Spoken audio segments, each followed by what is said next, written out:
to show you a way you can test your machine to make sure you have threaded it correctly.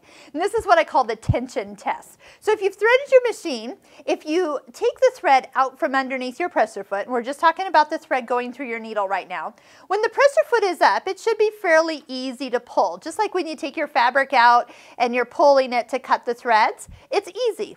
Now, if you put the presser foot down and pull on this, if your machine is threaded correctly, this should become super tight, like the needle's starting to bend, and it shouldn't pull through. That means that you have properly threaded the machine down through the tension area. So this isn't like a tension, like I need to adjust my tension, which really most of the time you just leave it here at 5. This is your tension here.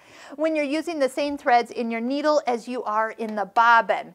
So, but if you don't get the thread in the tension discs, because they actually close once that presser foot goes down, then when you lower the foot down, if they're not correctly in, it's just as loose as can be. And you know what it gives you?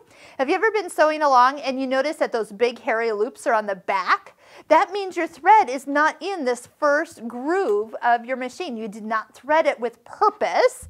And if you did that little tension test, it would just pull through super easy, just like if the presser foot was up, even when it was down. So definitely just one way to kind of test. But once again, if you ever see loops on the back of your fabric, I'm talking like big hairy loops, like a nest of thread. That's actually your needle thread back here. This is not a bobbin issue.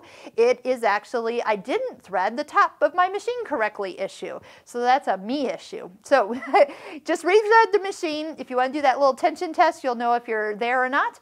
And then you'll be ready to stitch with perfect stitching on both sides of your fabric.